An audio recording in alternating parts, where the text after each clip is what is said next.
Plot. Historia de Isabel Valenciana. La traición de la simplicidad. The story of Isabel Valenciana. The betrayal of simplicity. El candelabro de cristal del salón de gala del Gran Hotel Alhambra derramaba luz como lágrimas congeladas sobre las figuras más influyentes de la ciudad. Era la gala anual de la Fundación para la Salud Infantil. Un evento de sonrisas de champán y silenciosos apretones de manos de millones de dólares. Pero para una mujer que estaba semioculta detrás de una columna de mármol, la luz se sentía como una lámpara de interrogatorio. Se agarró el pequeño vientre con el sencillo tejido de su vestido, el corazón latiéndole a un ritmo frenético contra las costillas. Solo estaba allí para darle una sorpresa a su marido. Pero la sorpresa que estaba a punto de descubrir era completamente suya, porque al otro lado del deslumbrante salón, su amado esposo, Alejandro Torres, estaba pasando el brazo alrededor de otra mujer, su risa resonando de una manera que destrozaría su mundo para siempre. Él pensaba que su esposa embarazada estaba en casa enferma. No tenía idea de que ella estaba justo allí, escuchando cada palabra de su traición. Tampoco tenía idea de que su esposa sencilla y modesta era Isabel Valenciana, la directora ejecutiva fantasma de Tecnologías Aurum, una mujer que poseía la mitad de la ciudad, incluido el mismo suelo que él estaba pisando. Su traición no era solo una aventura, era una declaración de guerra que él acababa de iniciar sin saberlo. Isabel Vega sintió un escalofrío que no tenía nada que ver con el agresivo aire acondicionado del salón. Había pasado los últimos 2 años seleccionando cuidadosamente una vida de sencillez. Cuando conoció a Alejandro, estaba agotada por un mundo donde su patrimonio neto entraba en la habitación antes que ella. Los hombres veían a Isabel Valenciana, la prodigio de la tecnología, la negociadora implacable, la directora ejecutiva multimillonaria que había convertido a Tecnologías Aurum de una startup de garaje en un titán global. No la veían a ella, así que se había tomado un año sabático, había ocultado su identidad y se había presentado como Isabel, una diseñadora gráfica freelance que trabajaba desde casa. Vestía ropa sencilla, conducía un coche modesto y alquilaba un encantador, pero no extravagante, apartamento en un barrio agradable. Fue allí donde conoció a Alejandro Torres, un atractivo y ambicioso gerente de proyectos en una empresa de logística de nivel medio llamada Logística Vértice. Era encantador, atento y parecía amarla por quien era, no por lo que tenía. La hacía sentir normal, la hacía sentir vista. Su vida era un tranquilo cuadro de felicidad doméstica. Ella cocinaba para él, escuchaba sus quejas sobre su jefe idiota y sus proyectos sin futuro, y le ofrecía un apoyo inquebrantable. Cuando descubrió que estaba embarazada, su alegría se sintió como la pieza final y perfecta de la vida que siempre había anhelado. Esa noche, se suponía que debía estar en cama con una oleada de náuseas matutinas, pero había pasado por la tarde y sintió una oleada de energía. Alejandro había sido tan dulce insistiendo en que descansara mientras él asistía a la gala por su empresa. «Es un aburrido evento de networking, mi amor», le había dicho, besándola en la frente. «Solo tengo que dejarme ver. Preferiría 1000 veces estar aquí contigo y nuestro pequeño cacahuete», queriendo sorprenderlo y ver su cara iluminarse al aparecer inesperadamente. Se puso un sencillo vestido de maternidad azul marino, elegante pero discreto, y condujo hasta el hotel.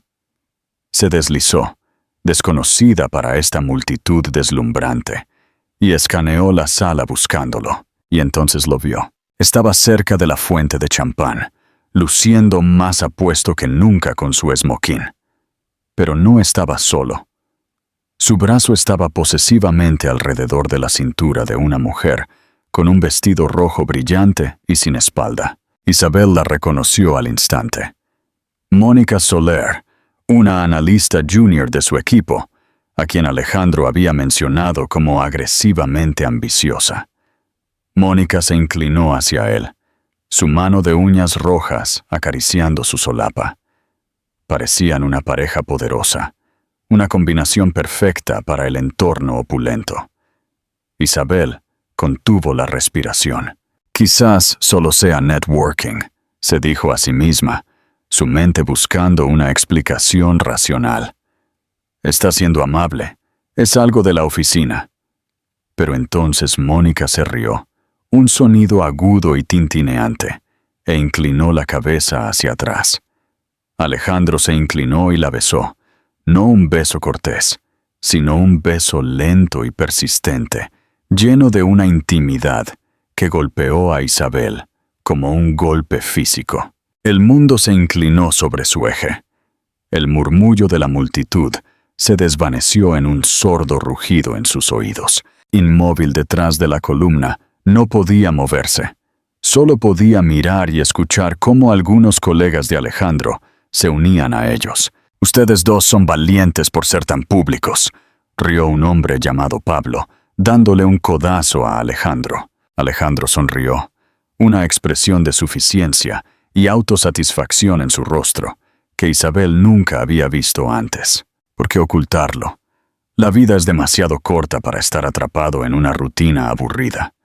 Tomó un sorbo de su champán. Además, no es como si mi esposa fuera a aparecer por un lugar como este. Es un poco demasiado sofisticado para ella. Una ola de náuseas mucho peor que cualquier malestar matutino recorrió a Isabel. Mónica se rió y deslizó una mano por el brazo de Alejandro. «No seas malo, Alex. Isabel es dulce, muy hogareña.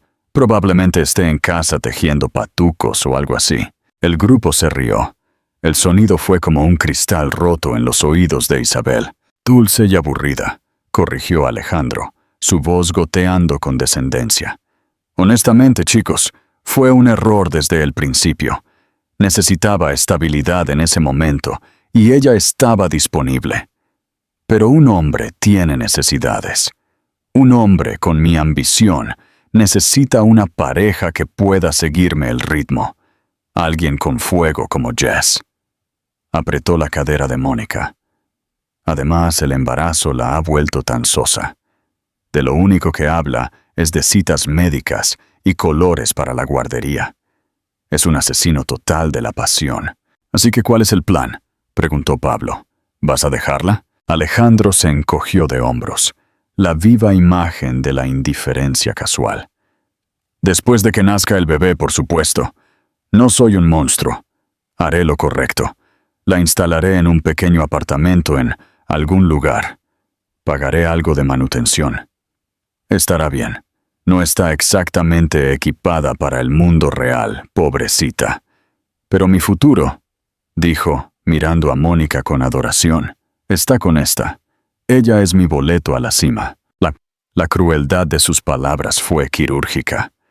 Cada sílaba estaba diseñada para disminuirla, para reducir sus 2 años de vida y el niño que llevaba en su vientre a una rutina aburrida, a un inconveniente temporal que tenía que gestionar.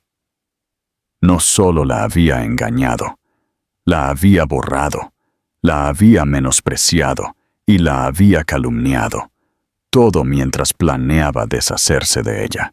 Las lágrimas brotaron de los ojos de Isabel, calientes y punzantes, pero debajo del profundo dolor que le destrozaba el alma, algo más se estaba agitando.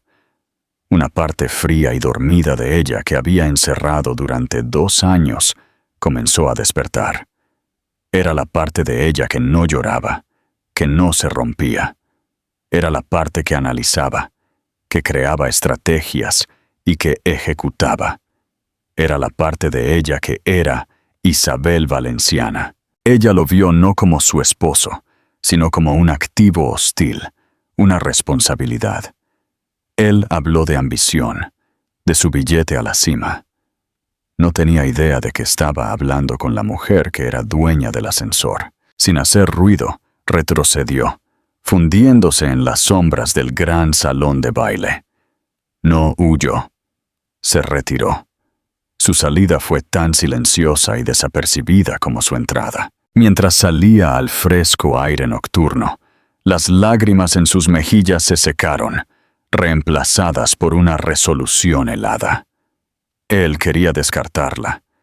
Él pensaba que ella era sencilla, no equipada para el mundo real. Estaba a punto de descubrir cuán real podía ser su mundo.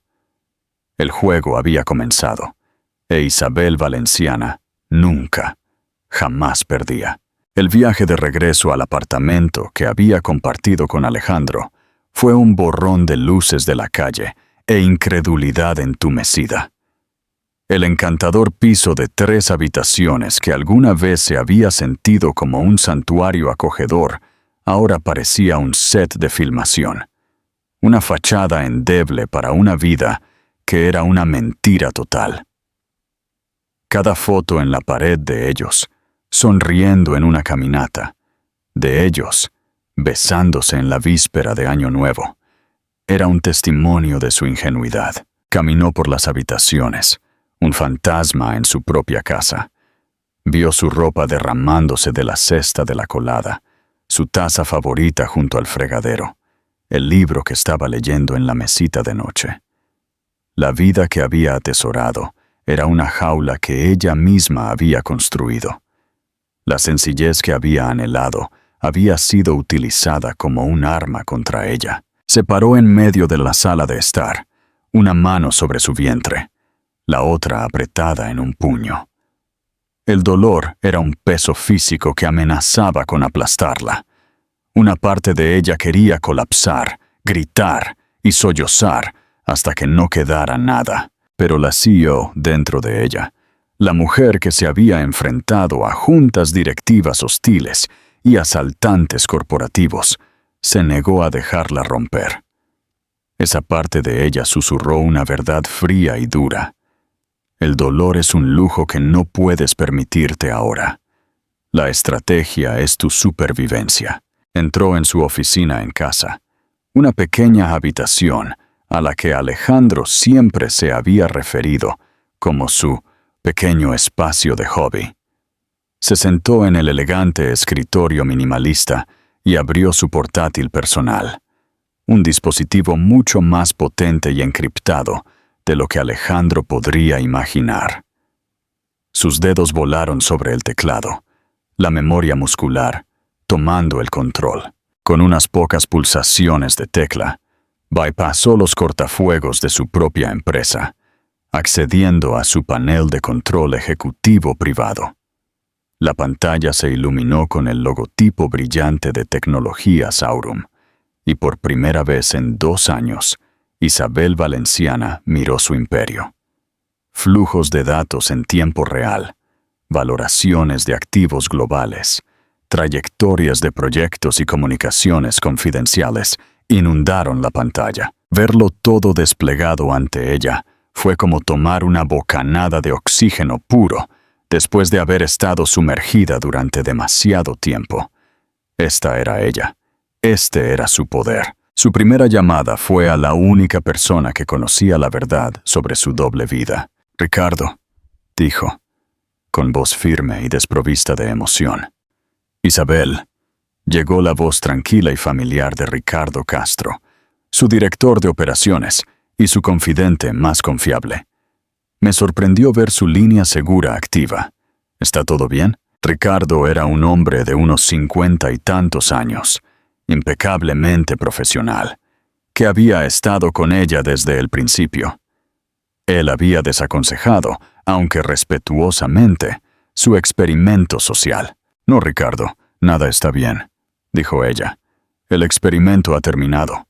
Fue un fracaso catastrófico». Hubo una pausa en la línea. Ricardo era demasiado discreto para decir, «Te lo dije», pero ella podía sentirlo. «¿Cuáles son sus órdenes?», preguntó simplemente. «Necesito que haga varias cosas por mí, con la máxima discreción. Primero, quiero un informe financiero completo sobre Alejandro Torres, no solo su salario de logística vértice. Quiero saber sobre cualquier deuda personal, líneas de crédito, cuentas secretas. Todo. Quiero saber dónde está ubicado cada céntimo que tiene. Considere lo hecho, respondió Ricardo sin dudarlo. Segundo, continuó Isabel, su voz endureciéndose, el apartamento en la Avenida de los Robles. Creo que el título está en manos de una de nuestras subsidiarias de holding inmobiliario, ¿correcto? Inmobiliaria Robledal. Así es. Adquirimos el edificio hace 4 años. Usted es la única beneficiaria. Excelente. Quiero que inicie un proceso de desalojo para los inquilinos actuales de la unidad 7B. Utilice una razón estándar. El propietario desea reclamar la propiedad para uso personal. Quiero que el aviso sea entregado por un alguacil en exactamente 72 horas. 72 horas. Entendido. Y los inquilinos son Alejandro Torres y yo, dijo, las palabras sabiendo a ceniza. Pero yo habré desalojado para entonces. Ricardo se quedó en silencio por un momento.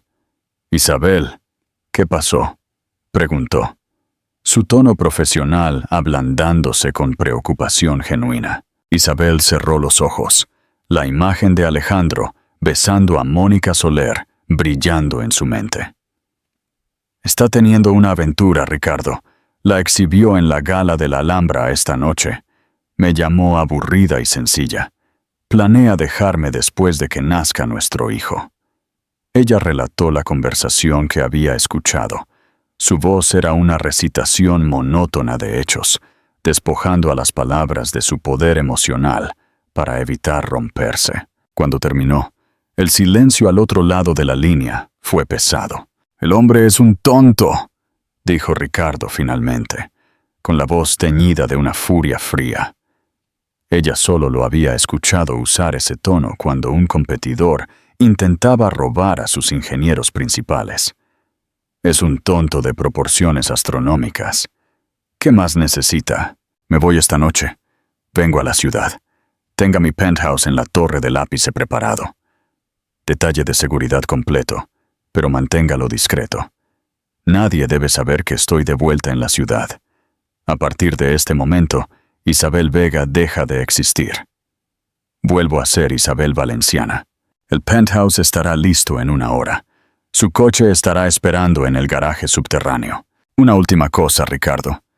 Quiero que empiece a compilar un dossier sobre logística vértice. Quiero conocer sus debilidades financieras, sus contratos clave, los puntos de presión de su junta ejecutiva. Quiero saberlo todo. Tengo un repentino interés en su cuota de mercado. Se pudo escuchar una lenta sonrisa en la voz de Ricardo. Con placer, señora Valenciana. Bienvenida de nuevo. Después de la llamada, Isabel se movió con silenciosa eficiencia. Empacó una sola bolsa con lo esencial. Sus cargadores de portátil, algunas mudas de ropa cómoda y una pequeña ecografía enmarcada de su mesita de noche. Miró la pequeña imagen granulada de la vida que crecía dentro de ella. Esto ya no era solo sobre su propio corazón roto.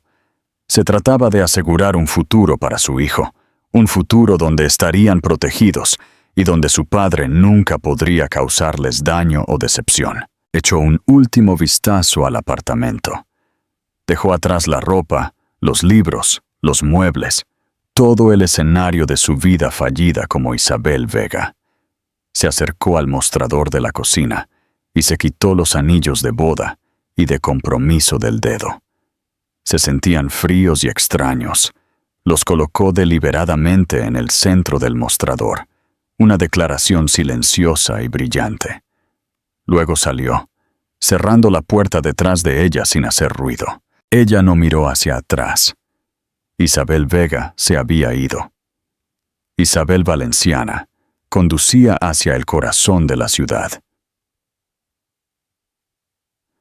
No como una esposa con el corazón roto huyendo, sino como una reina regresando a su trono para planear una guerra. Alejandro Torres llegó a casa de la gala alrededor de las 2 de la madrugada, ebrio de champán y éxito. La noche con Mónica había sido embriagadora. Se sentía como el rey del mundo. Entró de puntillas en el apartamento, esperando encontrar a Isabel dormida. Cuando vio que su lado de la cama estaba vacío y perfectamente hecho, sintió un breve destello de molestia. Probablemente estaba durmiendo en la habitación de invitados de nuevo, porque su llegada tardía la habría perturbado. Tan sensible, tan aburrida. Ni siquiera notó la maleta que faltaba en el armario o el espacio vacío en el botiquín. Se desplomó en la cama y cayó en un sueño sin sueños. A la mañana siguiente, se despertó con dolor de cabeza y le envió a Isabel un mensaje de texto superficial. «Hola, noche difícil, espero que te sientas mejor. Me dirijo a la oficina. Te quiero». La falta de respuesta no se registró. Probablemente estaba ocupada. Su primer indicio de que algo andaba mal llegó a la hora del almuerzo. Intentó comprar un sándwich ridículamente caro para él y Mónica en una delicatessen de moda, con la esperanza de impresionarla. Su tarjeta de crédito corporativa fue rechazada. Frunció el ceño, pasándola de nuevo, rechazada. Nervioso, sacó su American Express personal. «La tarjeta ha sido suspendida, señor», dijo el cajero con una expresión aburrida. Un rubor de vergüenza subió por su cuello mientras Mónica observaba con una ceja levantada. Pagó con su tarjeta de débito, sintiendo que su ira aumentaba. Llamó a la compañía de tarjetas de crédito desde su oficina. «Lo siento, señor Torres», le informó una voz educada pero firme. «El titular principal de la cuenta ha congelado la tarjeta y lo ha eliminado como usuario autorizado». «El titular principal de la cuenta. ¡Esa es mi esposa!», balbuceó David. «Ella no puede hacer eso sin mi permiso». «En realidad, señor, según nuestros registros, la señora Isabel Vega es la única titular principal y está totalmente en su derecho de administrar la cuenta como mejor le parezca». Furioso, Alejandro intentó llamar a Isabel. La llamada fue directamente al buzón de voz. Lo intentó de nuevo. Buzón de voz. Envió una ráfaga de mensajes de texto airados. «¿Qué demonios pasa con las tarjetas? Isabel, estás tratando de avergonzarme. Llámame ahora». Todos permanecieron sin entregar. Era como si su teléfono simplemente hubiera dejado de existir. Rumiando el resto del día, sus grandes planes con Mónica se sintieron un poco menos glamorosos, cuando ni siquiera pudo invitarla a almorzar correctamente. Cuando llegó a casa esa noche, el apartamento se sentía extrañamente vacío y silencioso. La llamó por su nombre. No hubo respuesta. Vio los anillos entonces, sentados en la encimera de granito, capturando los últimos rayos del sol de la tarde. Un frío pánico más pesado que cualquier resaca se instaló en su estómago. Esto no era solo por una tarjeta de crédito. Ella se había ido. El pánico se mezcló con la indignación. ¿Cómo se atreve? ¿Cómo se atreve esta mujer tranquila y sencilla a hacer un gesto tan dramático y disruptivo? Buscó en el apartamento, finalmente notando la ropa y los artículos de tocador que faltaban. Ella lo había dejado. Durante los siguientes 2 días, Alejandro pasó por la rabia, la confusión y una extraña sensación de liberación. Le dijo a Mónica que Isabel lo había dejado después de una pelea, interpretando el papel del esposo agraviado e incomprendido. Mónica, viendo su camino para convertirse en la nueva señora Torres despejándose, fue perfectamente comprensiva. Su presencia un bálsamo para su ego magullado. La verdadera bomba cayó al tercer día. Alejandro se estaba preparando para ir a trabajar cuando un fuerte golpe autoritario resonó en el apartamento. Abrió la puerta y se encontró con un hombre de aspecto severo en traje, un alguacil sosteniendo un portapapeles. «¿Alejandro Torres?», preguntó el hombre. «Sí, estoy aquí para entregarle este aviso». Le entregó a Alejandro un sobre grueso. Alejandro lo abrió de golpe, sus ojos escaneando el denso texto legal. Las palabras le saltaron a la vista. Aviso de desalojo. 30 días para desalojar. Propiedad de Inmobiliaria Robledal, S.A. Reclamada para uso del propietario. Se quedó mirando el documento, su mente negándose a procesarlo. «Esto es imposible», tartamudeó. «Tenemos un contrato de arrendamiento. Yo pago el alquiler. Según nuestros registros», dijo el alguacil con tono monótono. «El alquiler ha sido pagado en su totalidad durante los últimos 2 años, desde una cuenta perteneciente a Isabel Vega. Una cuenta que ahora ha sido cerrada. El dueño de la propiedad está ejerciendo su derecho a rescindir el alquiler a voluntad. Tiene 30 días, señor. Buenos días». El alguacil se dio la vuelta y se fue, dejando a Alejandro parado en la puerta, el aviso temblando en su mano. Se tambaleó hacia el interior, su mundo girando. Siempre pensó que él pagaba el alquiler. El dinero venía de su cuenta conjunta, pero su salario era el depósito principal. No tenía idea de que el apartamento en sí no era solo un alquiler, sino propiedad de alguna corporación sin rostro. ¿Cómo encontró Isabel este lugar? Se hundió en el sofá, las piezas encajando con una claridad horrible. Las tarjetas de crédito suspendidas. La cuenta bancaria cerrada. El desalojo. Esto no fue una partida emocional espontánea. Esto fue calculado. Fue metódico. Esto fue una represalia. ¿Pero por qué? ¿La aventura? ¿Cómo podía saber ella si había sido tan cuidadoso? Una sensación de malestar subió por su garganta al recordar la gala. ¿Podría haber estado allí? No, imposible. Estaba en casa enferma, ¿verdad? Intentó acceder a su cuenta de ahorros conjunta en línea. Acceso denegado. Revisó el saldo. Era 0. Drenado. Cada céntimo que habían ahorrado, o más bien cada céntimo que ella había aportado de su trabajo de diseño freelance, se había ido. Se quedó solo con la modesta cantidad en su cuenta corriente personal, suficiente para cubrir tal vez los gastos de un mes. La presión estaba en marcha. En el lapso de 72 horas, Alejandro Torres había pasado de ser un hombre en la cima del mundo a un hombre sin crédito, sin ahorros y con un aviso de desalojo de 30 días. La vida cómoda que había dado por sentada había sido desmantelada sistemáticamente y se quedó de pie entre los escombros, completamente desconcertado. La dulce, hogareña y sencilla esposa que había planeado descartar acababa de mostrarle un lado de ella que nunca supo que existía. Y la parte aterradora era que tenía la sensación de que ella recién estaba comenzando. Desde su penthouse con vistas a la ciudad, Isabel Valenciana operaba con la precisión de una cirujana. El espacio amplio y estéril, todo vidrio y cromo, estaba muy lejos del acogedor apartamento que había compartido con Alejandro. Era su centro de comando. Una pantalla masiva en una pared mostraba cotizaciones de acciones, comunicaciones encriptadas y el dossier sobre logística vértice, que se hacía más grueso por hora. Ricardo Castro estaba sentado frente a ella en una gran mesa de vidrio, con expresión sombría. «La presión financiera es efectiva», informó. «Torres está intentando abrir nuevas líneas de crédito, pero su relación deuda-ingreso sin sus activos es pésima.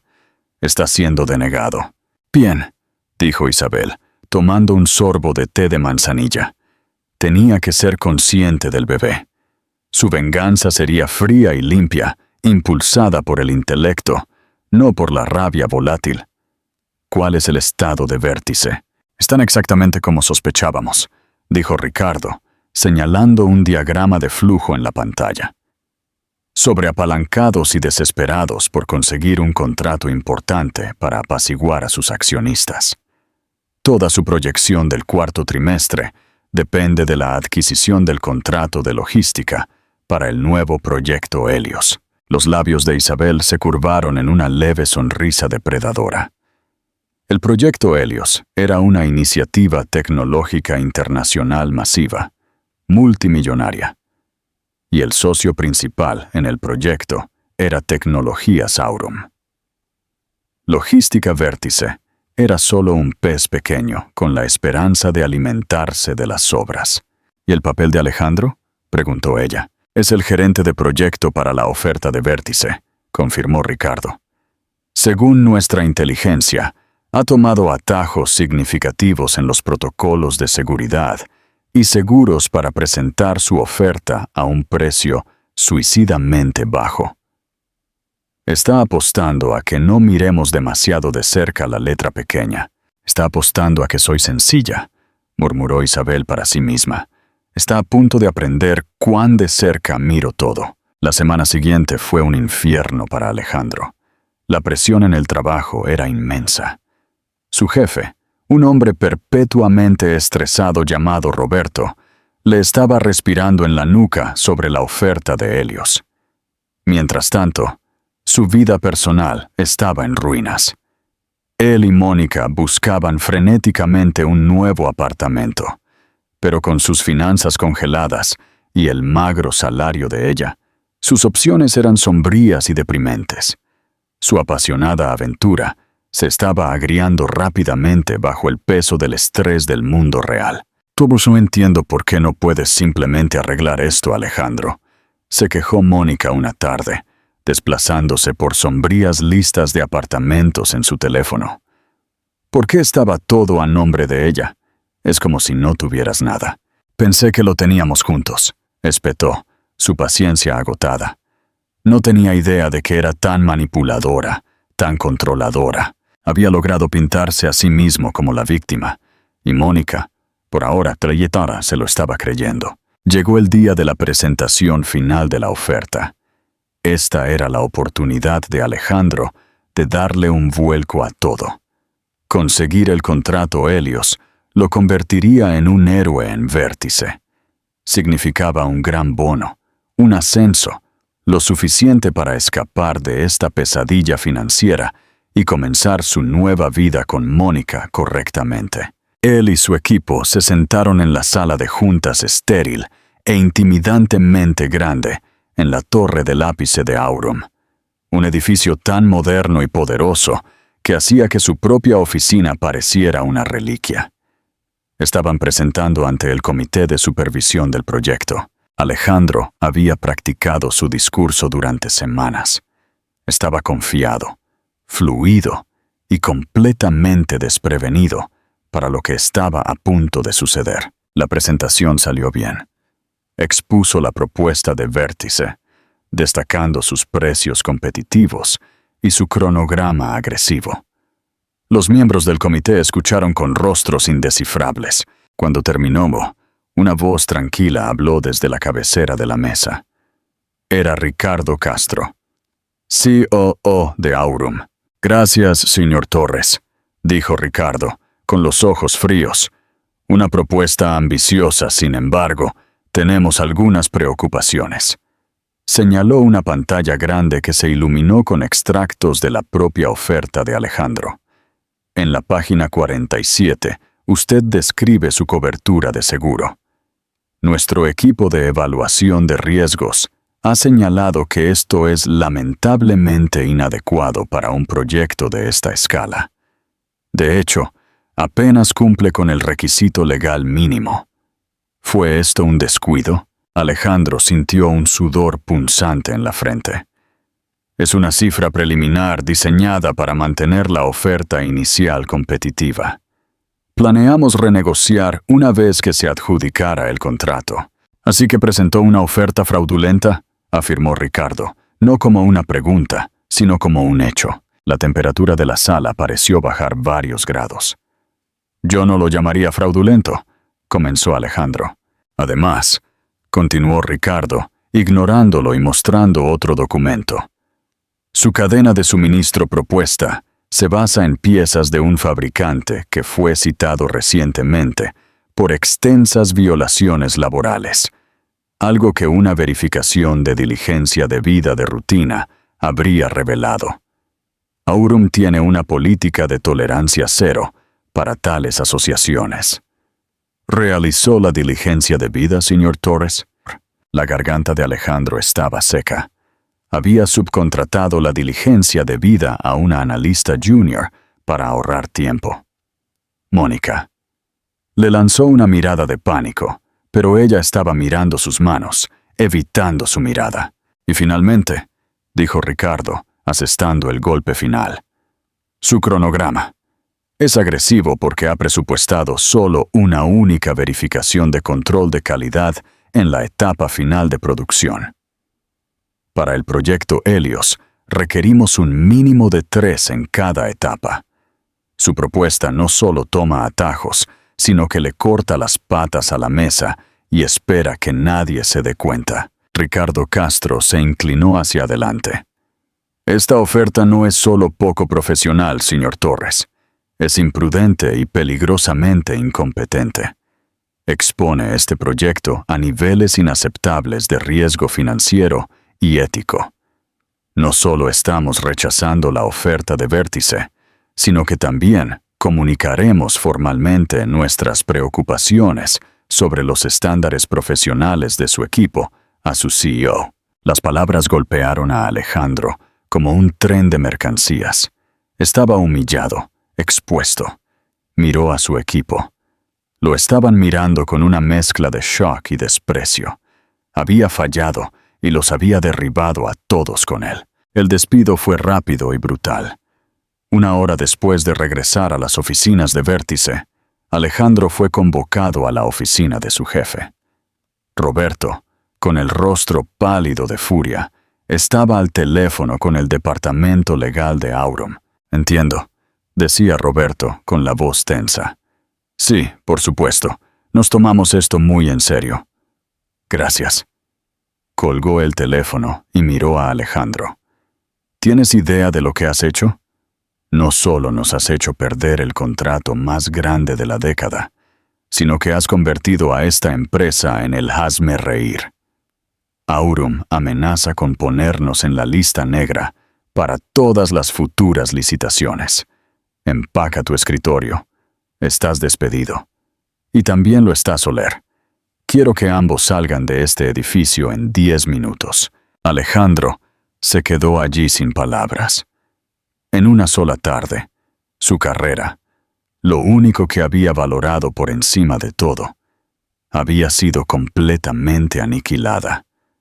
Mientras caminaba de regreso a su escritorio aturdido, se encontró con la mirada de Mónica al otro lado de la oficina. Su rostro era una máscara de fría furia y terror. El billete a la cima que les había prometido se acababa de convertir en un billete de ida a la línea de desempleo. No sabía cómo, pero sabía con una certeza repugnante que esto era obra de ella. La simple y aburrida esposa de la que se había burlado estaba de alguna manera detrás de esto. Ella no solo se había llevado su casa y su dinero, sino que había metido la mano en el corazón de su vida profesional y lo había aplastado con una fuerza aterradora e invisible. Perder su trabajo fue el comienzo de una caída libre. La humillación profesional fue absoluta, pero las consecuencias prácticas fueron aún más graves. Sin ingresos, Alejandro era tóxico. La indemnización por despido de Vértice fue insultantemente pequeña. Un mensaje claro para que se fuera en silencio. La fecha de desalojo se cernía, un reloj que contaba hasta la falta de vivienda. La relación con Mónica se desintegró casi de inmediato. La pasión que había sido alimentada por citas secretas y la emoción de lo prohibido no pudo sobrevivir a la dura realidad del fracaso y la pobreza. «Todo esto es culpa tuya, Alejandro», le gritó ella una noche, en el apartamento medio embalado y caótico. Me prometiste un futuro. Dijiste que eras un hombre en ascenso. No eres nada, Alejandro. Eres un fracaso que nos hizo despedir a ambos. «Mi culpa», gritó él de vuelta, con la voz ronca por el estrés. «Se suponía que tú debías investigar a los proveedores para la oferta de Helios. Estabas tan ocupada planeando lo que comprarías con el bono que ni siquiera hiciste tu trabajo». Sus discusiones se convirtieron en un ritual diario, viciosas y circulares. El fuego que había admirado en ella ahora era un infierno furioso dirigido enteramente a él. Ella lo veía no como su pareja, sino como el ancla que la había arrastrado hacia abajo. En una semana, ella se había ido. Empacó sus maletas mientras él estaba fuera, desesperada y sin fruto, dejando currículums. Él regresó a casa y encontró una nota en el mostrador de la cocina, junto a donde sus anillos de boda habían estado. «No puedo hacer esto, Alejandro. Tengo que velar por mí misma. Adiós». Se había llevado el poco dinero en efectivo que le quedaba en un cajón y se había desvanecido. Estaba verdaderamente solo. Su mundo se había encogido a las 4 paredes del apartamento, que se vaciaba rápidamente. Sus supuestos amigos, los colegas y arribistas sociales que tanto se había esforzado por impresionar, de repente dejaron de contestar a sus llamadas. La noticia de su espectacular desastre en Aurum y su despido sin ceremonias se había extendido como un reguero de pólvora. Era un paria. La desesperación comenzó a instalarse. Se tragó su orgullo y llamó a sus padres, confesando una versión muy editada de su situación. Una repentina reducción de personal en el trabajo. Una separación mutua con Isabel. Le ofrecieron simpatía y un pequeño préstamo para salir del paso, pero la vergüenza era una píldora amarga de tragar. Mientras tanto, Isabel observaba el desmoronamiento desde la distancia. Ricardo proporcionaba actualizaciones diarias, concisas y fácticas. La co-conspiradora de Torres lo ha abandonado. Está intentando obtener un préstamo personal, pero no ha tenido éxito. Ha contactado con una agencia de empleo de baja categoría. Isabel sintió una sombría satisfacción, pero no era alegría. Era la sensación fría y limpia de un problema que se resolvía sistemáticamente. Su enfoque estaba cambiando, su embarazo progresaba sin problemas y estaba volcando su energía renovada en su empresa. Asistía a reuniones de la junta directiva a través de un enlace de video seguro. Su rostro e identidad seguían siendo un secreto celosamente guardado del público. Su mente, agudizada por su crisis personal, estaba más clara que nunca. Tomó una serie de decisiones audaces y brillantes que hicieron que las acciones de Aurum se dispararan. Una noche, Ricardo le trajo un archivo. «Hay un cabo suelto más», dijo con un tono serio. «La gala». Dentro del archivo había fotos de alta resolución. Un investigador privado había capturado imágenes nítidas de Alejandro y Mónica de esa noche, riendo, tocándose, besándose junto a la fuente de champán. También había publicaciones de redes sociales meticulosamente compiladas de las cuentas de Mónica, presumiendo de su nuevo hombre y su futuro increíble. Todo publicado mientras Alejandro aún estaba casado. «Una columnista de sociedad del Financial Times me debe un favor», dijo Ricardo en voz baja. «Ella se especializa en artículos sobre la élite empresarial de la ciudad. Una historia sobre la espectacular caída en desgracia de una estrella en ascenso, completa con una sórdida aventura con una subordinada y la traición a su esposa embarazada. Es una historia que encontraría irresistible». Isabel miró las fotos. Vio la cara engreída de Alejandro y sintió un destello del viejo dolor. Pero ahora estaba distante, como un eco.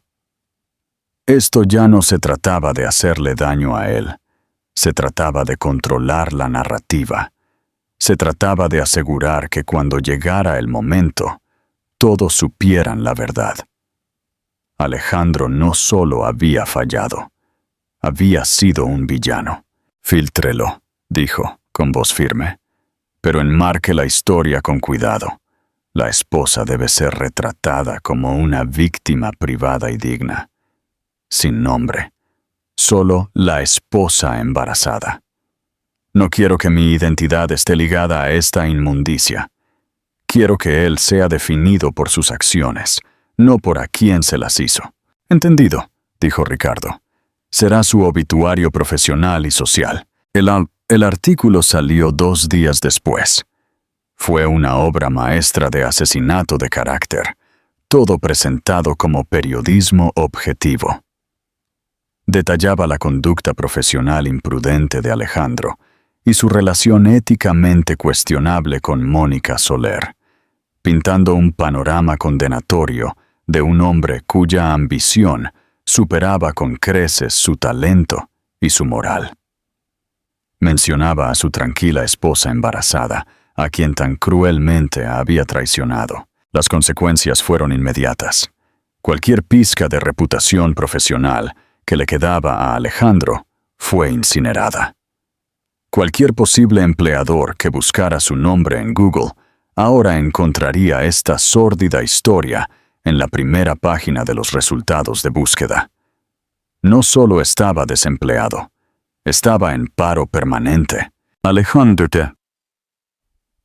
Alejandro leyó el artículo en su teléfono, sentado en el suelo de su apartamento, ahora completamente vacío. Los transportistas se habían llevado el último de los muebles esa mañana. No tenía a dónde ir. Sintió una desesperación tan profunda que era asfixiante. El artículo fue el clavo final en su ataúd. Finalmente, lo entendió. Esto no fue una serie de eventos desafortunados. Esto fue una demolición. Fue una campaña planificada, sofisticada y absolutamente despiadada contra él. Y todo fue orquestado por la mujer que había descartado como sencilla, dulce y aburrida. Había subestimado profunda y épicamente a Isabel. La pregunta ya no era qué le había hecho él. La pregunta era, ¿qué iba a hacer él ahora? En su desesperación, una sola idea tonta echó raíces. Tenía que encontrarla. Tenía que verla, que apelar a ella. Tenía que recordarle al hombre que una vez amó, al padre de su hijo. Era su única esperanza. No sabía dónde estaba, pero tenía que intentarlo. Creía con el último fragmento de su ego engañado que todavía podía manipular su camino de regreso a sus buenas gracias. Tenía que hacer que se detuviera. Encontrar a Isabel era imposible. Su teléfono estaba desconectado, su correo electrónico rebotaba y no tenía presencia en las redes sociales. Había desaparecido. Alejandro, que ahora vivía en una sombría habitación de motel de pago semanal, pasó sus días enviando sondeos a cualquiera que los hubiera conocido como pareja. Sus preguntas fueron recibidas con silencio. Era como si hubiera sido borrada de la existencia. Su desesperación lo llevó a una idea desesperada de última hora. Aurum. El nombre había sido una constante en su caída. Habían rechazado su oferta, lo habían denunciado a su CEO y de alguna manera sentía que estaban conectados con la columna de chismes que lo arruinó.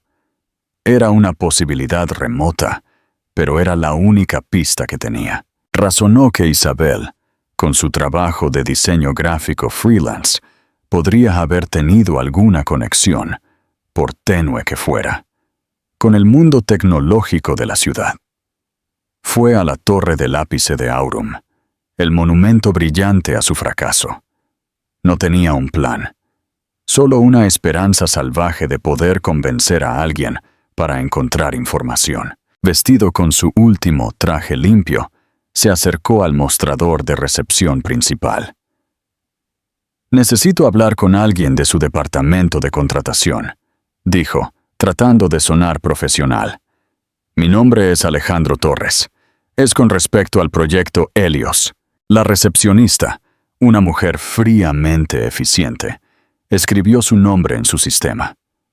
Una pequeña bandera roja apareció en su pantalla, invisible para Alejandro. «Un momento, señor», habló en voz baja por su auricular.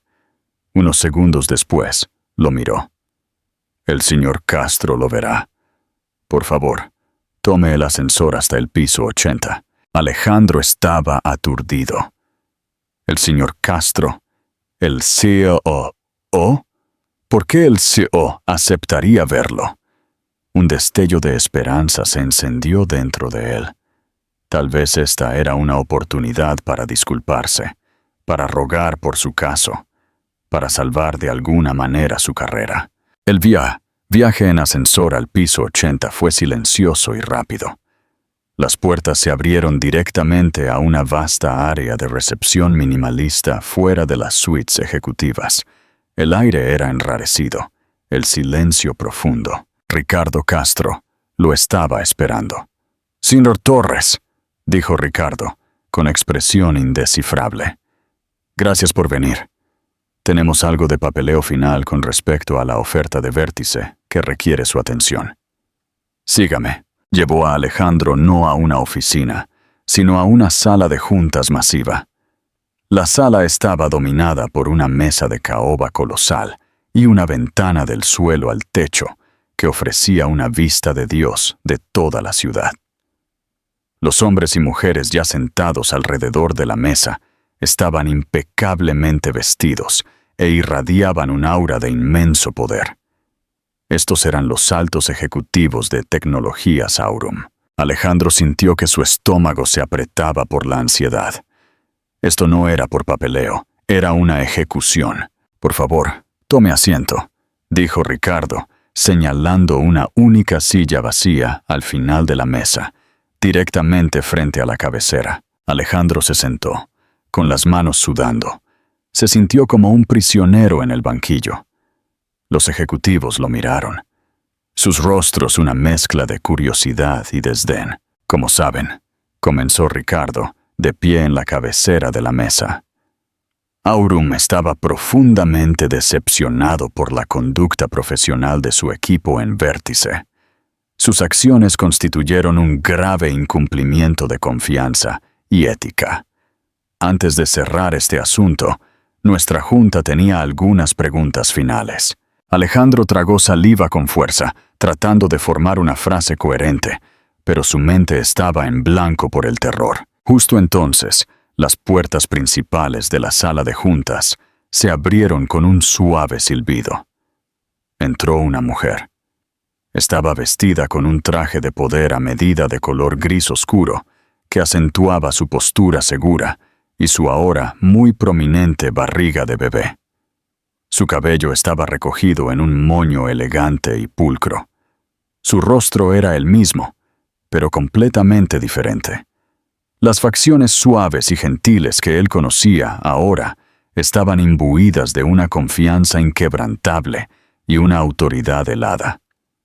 Caminó con un propósito y un poder que ordenaron la atención silenciosa y absoluta de todos en la sala. Los ejecutivos se levantaron para saludarla en un gesto de profunda deferencia. «Señora Valenciana», dijo Ricardo, con la voz llena de respeto mientras le acercaba la silla en la cabecera de la mesa. Alejandro se quedó mirando, su cerebro en cortocircuito. Valenciana. El nombre resonó en su mente, un nombre susurrado en los círculos de negocios con una mezcla de asombro y miedo. Valenciana era la CEO fantasma de Aurum, la brillante y solitaria genio que había construido la compañía de la nada. Nadie la había visto nunca. No había fotos públicas, pero él la estaba viendo ahora, y ella Era Isabel, su esposa. Ella se sentó, sus fríos ojos grises fijos en los suyos. La mirada gentil y amorosa que él recordaba se había ido, reemplazada por la mirada desapasionada de un depredador evaluando a su presa. «Hola, Alejandro», dijo Isabel Valenciana, su voz resonando en el silencio cavernoso de la sala de juntas. Era su voz, pero tenía una resonancia de poder que él nunca había escuchado antes. La boca de Alejandro se abrió y se cerró, pero no salió ningún sonido. Su mente era una vorágine de confusión y terror. La diseñadora freelance, la simple esposa hogareña, la mujer que él compadecía, todo era una mentira, un engaño completo y magistral. «Creo que estás familiarizado con mi trabajo», continuó, señalando vagamente a la sala. «Esto es Aurum, mi compañía. El proyecto Helios es mi proyecto. El edificio en el que te encuentras es mi edificio. El apartamento del que fuiste desalojado.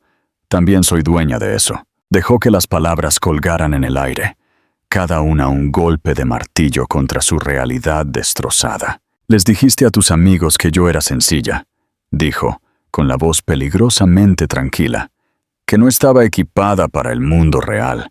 Hablaste de ambición, de necesitar una pareja que pudiera seguirte el ritmo. Querías un billete a la cima». Se inclinó ligeramente, su mirada sujetándolo a su silla.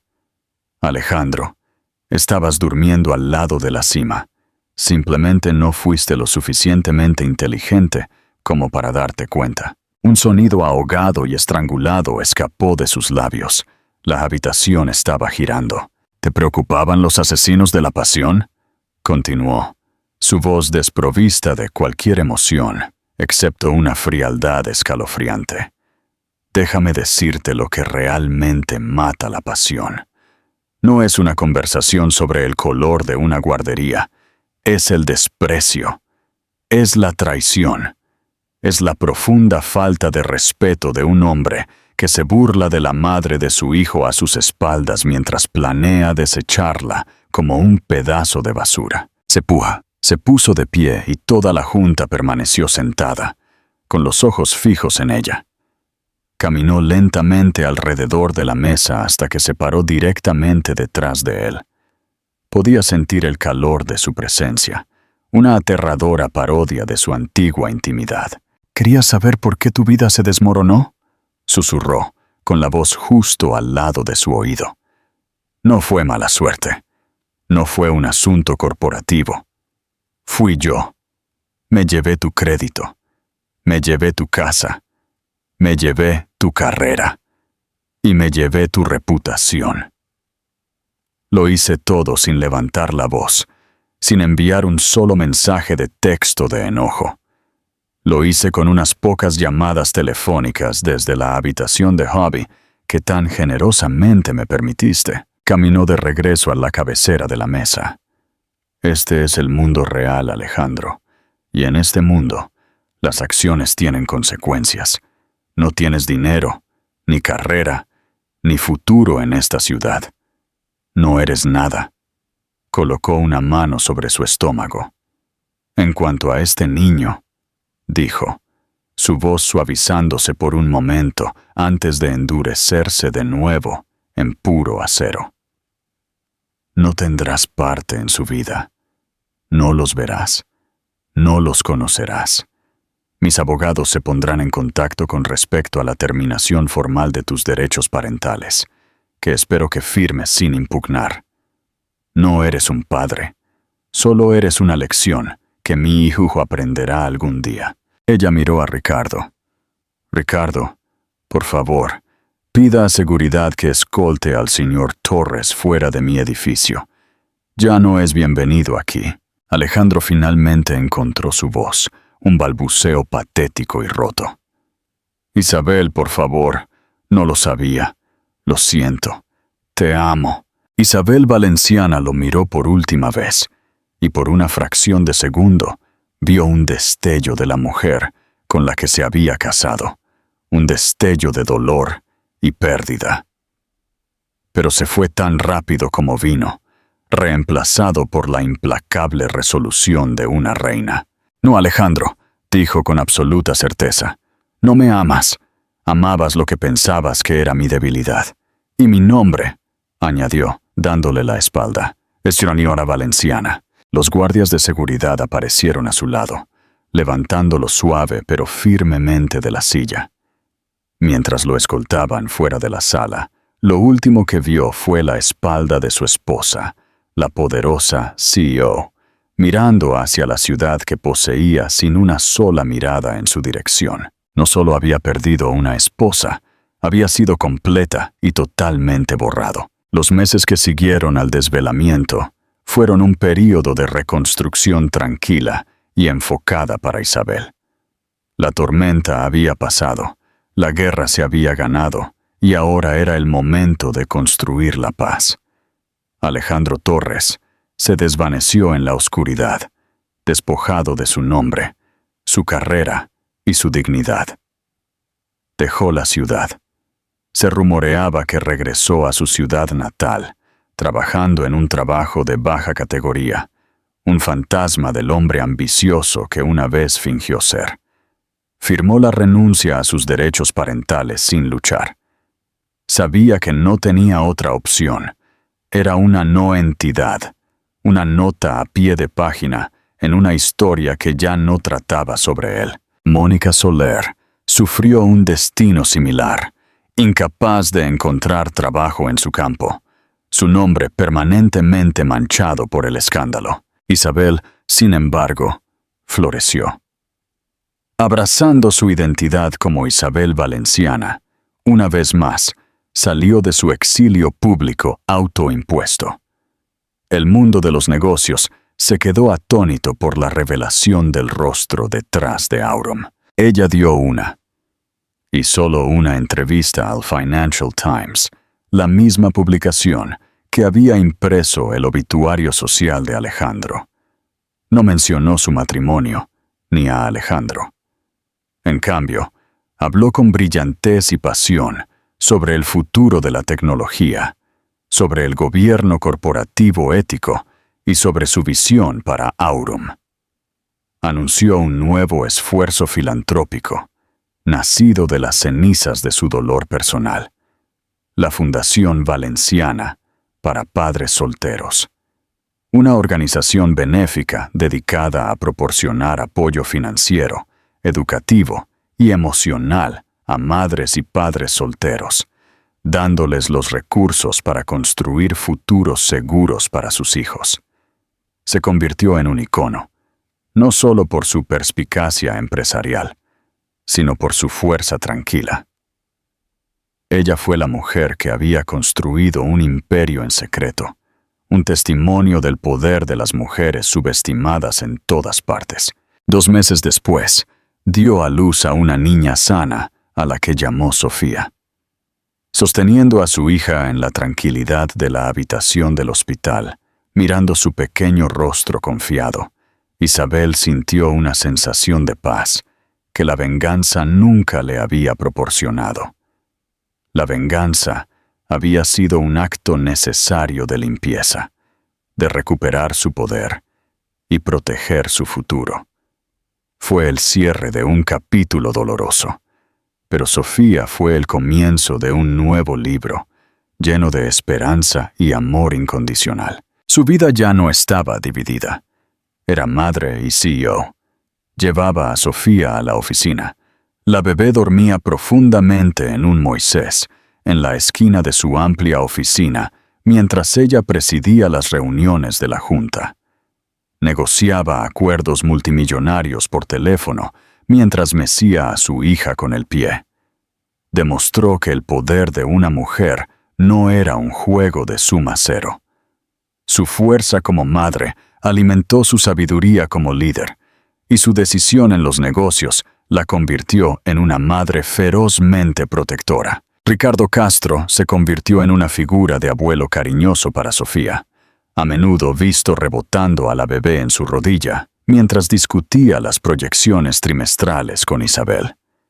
El penthouse frío y estéril se transformó en un hogar cálido y amoroso, lleno de risas y juguetes para bebés junto con informes bursátiles. Isabel había buscado la sencillez y encontró la traición.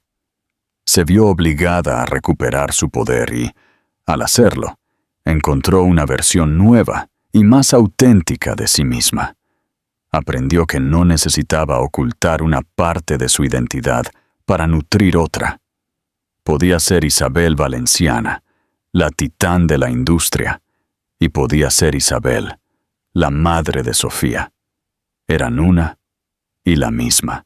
Mirando por la vasta ventana de su oficina una noche, con Sofía durmiendo tranquilamente en sus brazos, Isabel Valenciana contempló las brillantes luces de la ciudad. Era su reino, pero su imperio ya no eran solo las torres de vidrio y acero de Aurum. Era el pequeño y cálido peso en sus brazos, el latido constante del corazón de su hija contra el suyo. Había enfrentado la traición máxima y no solo había sobrevivido, sino que había construido un mundo mejor y más fuerte a partir de las ruinas. Y en ese nuevo mundo, ella y su hija estaban a salvo. Eran poderosas y eran libres. Esta es la increíble historia de Isabel Valenciana. Es una historia de traición devastadora, pero aún más importante, es un poderoso recordatorio de que el valor de uno nunca debe determinarse por las opiniones de los demás. Alejandro solo veía a una esposa sencilla y aburrida, pero la reina que tenía frente a él lo cegó.